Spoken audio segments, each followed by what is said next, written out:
নমস্কার বন্ধুরা, বিচিত্র কথা গল্পে সকল বন্ধুকে জানাই সাদর আমন্ত্রণ। আজকের গল্প পরীক্ষা। কোনো এক দেশে এক গরিব মানুষ ছিল। সে আর সংসার চালাতে না পেরে রাজার কাছে গিয়ে সাহায্য প্রার্থনা করল।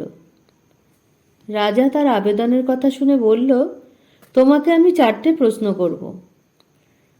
প্রথম প্রশ্ন হলো, সবচেয়ে গতিবেগ কার বেশি? দ্বিতীয় প্রশ্ন, সবচেয়ে শক্তিশালী কে? তৃতীয়, সবচেয়ে নরম জিনিস কোনটা? এবং চতুর্থ প্রশ্ন, সবচেয়ে আনন্দদায়ক কোনটা? কালকের মধ্যেই জবাব চাই। গরিব লোকটা এই 4টে প্রশ্ন শুনে বাড়ি ফিরে গেল। তার মনে সর্বক্ষণ এই প্রশ্নগুলো তোলপাড় করতে লাগলো। গরিব লোকটার একটি মেয়ে ছিল, তার বয়স 17। সে বাবার চোখ মুখের অবস্থা লক্ষ্য করে বলল, বাবা, অনেকক্ষণ ধরে লক্ষ্য করছি তুমি ভীষণ অন্যমনস্ক। কি অত ভাবছো বলো তো? তার বাবা বলল, রাজার কাছে সাহায্য চাইতে গিয়েছিলাম। উনি আমাকে 4টে প্রশ্ন করেছিলেন, কালকের মধ্যেই তার জবাব দিতে হবে। আমি কিছুতেই ভেবে পাচ্ছি না কি জবাব দেব। তার মেয়ে প্রশ্নগুলো শুনে বাবাকে বলল, এর জন্য তুমি এত ভাবছো কেন বাবা?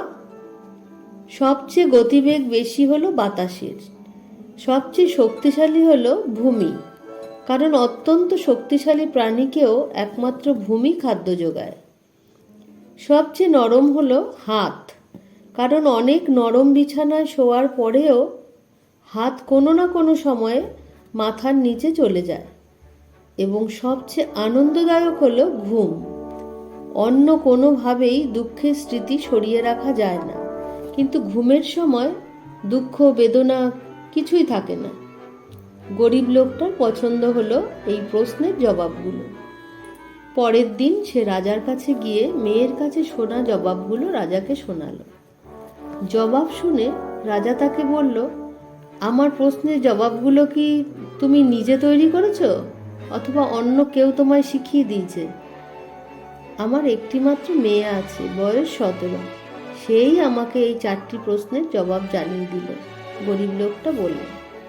রাজা অবাক হয়ে প্রশ্ন করল, মাত্র 17 বছরের মেয়ের এত জ্ঞান? তাহলে এই এক পোটলা জড়ি নিয়ে গিয়ে কালকের মধ্যে মেয়েকে দিয়ে আমার জন্য একটি উত্তরীয় বানিয়ে আনতে হবে, বলে রাজা গরিব লোকটাকে যে জড়ি দিল তাতে 1 হাতের বেশি উত্তরীয় হতে পারে না। গরিব লোকটা হতাশ হয়ে বাড়ি ফিরতেই তার চোখে মুখের অবস্থা দেখে মেয়ে বলল, কি হলো বাবা? রাজা তোমার প্রশ্নের জবাব শুনে খুশি হননি? রাজা আরেকটা পরীক্ষায় ফেলে দিলেন। এইটুকু জড়ি দিয়ে আমাকে বললেন কালকের মধ্যে তার জন্য একটি উত্তরীয় তোমাকে দিয়ে তৈরি করিয়ে দিতে হবে। এটা কি সম্ভব? গরিব লোকটা বলল। এটা তো খুব ভালোই হলো বাবা। তুমি একটা ঝাঁটার কাঠি নিয়ে গিয়ে রাজাকে বলো এটা দিয়ে সন্ধ্যের মধ্যে একটা তাক তৈরি করিয়ে দিতে হবে। তাক ছাড়া তো উত্তরীয় বোনা যায় না, গরিব লোকটার মেয়ে বলল। অগত্যা গরিব লোকটা একটা ঝাঁটার কাঠি নিয়ে গিয়ে রাজাকে দিয়ে মেয়ে যা বলতে বলল তা বলে দিল। রাজা কিছুক্ষণ ভেবে বলল, যাক, আমার জন্য আর উত্তরীয় বুনতে হবে না। আমি আজকে 100টা মুরগির ডিম দেব। ওই ডিমগুলো যেন তোমার মেয়ে কালকের মধ্যে বাচ্চা পাড়িয়ে আমার কাছে পাঠিয়ে দেয়। মেয়ে কোনো রকম ঘাবড়ে না গিয়ে সেই ডিমগুলোর কতগুলো ভেজে কতগুলো অন্যভাবে রান্না করে বাপকে খাইয়ে নিজে খেয়ে পরের দিন বাবাকে বলল, বাবা, রাজার কাছে গিয়ে তুমি বলো 100টা ডিমই ফুটে গেছে, তবে বাচ্চাগুলো কোনো খাবারই খাচ্ছে না। একদিনে যে ধান হয়ে যায় সেই ধান নাকি ওই বাচ্চাগুলো খাবে। গরিব লোকটা মেয়ের কথাগুলো রাজাকে জানালো। রাজা খুব খুশি হয়ে বলল, এক্ষুনি মেয়েকে জানিয়ে দাও যে আমি তার সঙ্গে দেখা করতে যাচ্ছি। বাপের মুখে রাজার কথা শুনেই মেয়েটা ঘর দোর ভালোভাবে পরিষ্কার করে দরজায় আম পাতা এবং ফুল ঝুলিয়ে বারান্দায় এবং ঘরে আলপনা কেটে এমন পরিবেশ তৈরি করে ফেলল, যা দেখে মনে হবে কিছুক্ষণের মধ্যেই বুঝি কোনো অনুষ্ঠান সেখানে হবে। রাজা ঘোড়ায় চেপে এসে লক্ষ্য করল গরিব লোকটার মেয়ে দরজার বাইরে একটি পা রেখে থমকে দাঁড়িয়ে পড়েছে।